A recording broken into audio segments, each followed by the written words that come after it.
वार युद्ध एंजाइटी क्या है और कैसे बचें?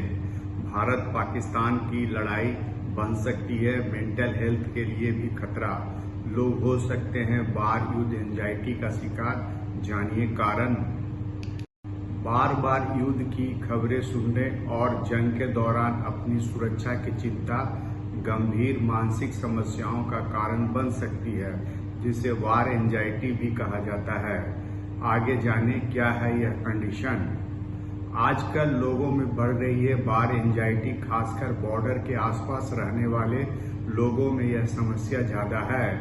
भारत द्वारा पाकिस्तान के खिलाफ शुरू किए गए ऑपरेशन सिंदूर के बाद पूरे देश में लोग अलर्ट पर हैं। लगातार एयर स्ट्राइक और मुठभेड़ से जुड़ी खबरों के बीच लोगों में अलग अलग तरह की प्रतिक्रियाएं देखने को मिल रही है। लोगों के घरों में डाइनिंग रूम में लगातार चल रहे टीवी और उस पर आ रही युद्ध से जुड़ी खबरों के बीच चिंता और बेचैनी का माहौल देखा जा रहा है। इस मानसिक स्थिति को वार एंजाइटी कहा जाता है। क्या है वार युद्ध एंजाइटी? विश्व स्वास्थ्य संगठन WHO के अनुसार युद्ध प्रभावित क्षेत्रों में रहने वाले 5 में से 1 व्यक्ति की मानसिक स्थिति पर युद्ध का असर देखा जा सकता है। वहीं बार बार युद्ध से जुड़ी खबरें सुनने या पढ़ने से वार एंजाइटी बढ़ जाती है। इस प्रकार की एंजाइटी को न्यूक्लियर एंजाइटी या न्यूज एंजाइटी भी कहा जाता है। वार एंजाइटी के लक्षण क्या हैं? विवादित और युद्ध से प्रभावित इलाकों में रहने वाले लोगों की मेंटल हेल्थ भी प्रभावित होती है। यहाँ रहने वाले लोगों में माइल्ड डिप्रेशन से लेकर स्ट्रेस और बंकरों या खुफिया जगहों पर रहने का डर हमेशा सताता रहता है।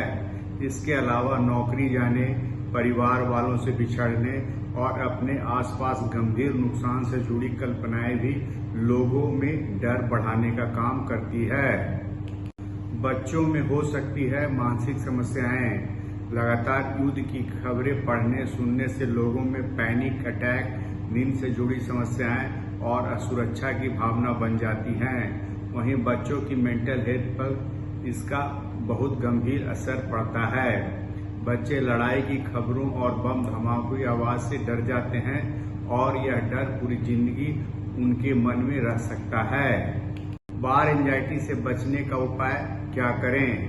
कुछ रिसर्च में ऐसा पाया गया है कि वार एंजाइटी का शिकार व्यक्ति टीवी और अन्य माध्यमों में युद्ध की खबरें बार बार तलाशता है। इससे एंजाइटी के लक्षण गंभीर हो सकते हैं।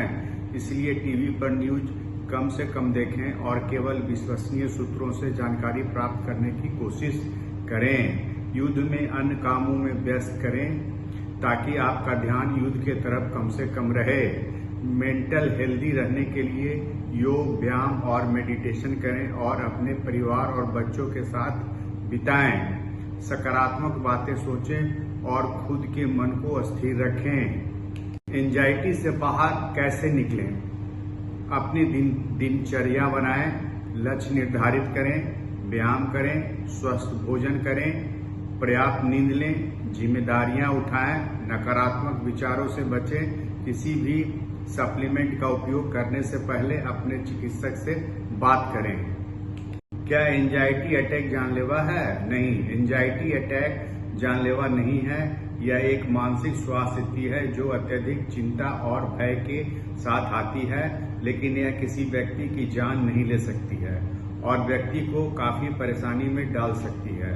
एंजाइटी अटैक के लक्षण क्या हैं? एंजाइटी अटैक के लक्षणों में दिल की धड़कन तेज होना, सांस लेने में तकलीफ, सीने में दर्द, पसीना आना, हाथ कांपना और घबराहट शामिल हो सकते हैं। अगर आपको एंजाइटी अटैक आ रहा है तो क्या करें? आराम करें, किसी शांत जगह पर जाएं और अपनी सांसों पर ध्यान केंद्रित करें। गहरी सांस लें। गहरी सांस लेने से आपके दिल की धड़कन धीमी हो सकती है और आपको शांत महसूस हो सकते हैं। खुद को याद दिलाएं कि यह अस्थायी है। एंजाइटी अटैक अस्थायी होता है और यह समय गुजर जाएगा। अपने आप पर ध्यान दें। अगर आपको लगता है कि आपको एंजाइटी अटैक आ रहा है तो अपने आप पर ध्यान दें और देखें कि क्या आपको कोई अन्य लक्षण महसूस हो रहे हैं। एंजाइटी में क्या नहीं खाना चाहिए? कैफीन, कॉफी, चाय और अन्य कैफीन युक्त पेय पदार्थ से दूर रहें। ये तंत्रिका तंत्र को उत्तेजित करते हैं, हृदय गति बढ़ सकती है और चिंता बढ़ सकती है। शराब शुरू में चिंता को कम करने का आभास करा सकती है, लेकिन यह अंततः चिंता को बढ़ा सकती है और नींद में खलल डाल सकती है। मीठे खाद्य पदार्थ, बहुत अधिक चीनी का सेवन मस्तिष्क में न्यूरॉन्स और सिनेप्स को प्रभावित कर सकता है, जिससे चिंता बढ़ सकती है। प्रोसेस्ड फूड, ये पेट में सूजन, अपच की समस्या पैदा कर सकते हैं, जो चिंता का कारण बन सकती है। सरल कार्बोहाइड्रेट, इन खाद्य पदार्थों से दूर रहें जिसमें सरल कार्बोहाइड्रेट होते हैं, जैसे कि मीठे खाद्य पदार्थ और पेय। आर्टिफिशियल शुगर, यह भी चिंता और घबराहट को बढ़ा सकती है। यह वीडियो केवल सामान्य जानकारी और सलाह देता है, यह किसी भी तरह से चिकित्सा राय का विकल्प नहीं है। इसीलिए अधिक जानकारी के लिए हमेशा किसी विशेषज्ञ या अपने चिकित्सक से परामर्श जरूर करें। धन्यवाद। ये वीडियो अगर आपको पसंद आए तो इसे लाइक करें, शेयर करें और चैनल सब्सक्राइब करें। चैनल सर्च करें @DR उमेश मेडिकल से करें।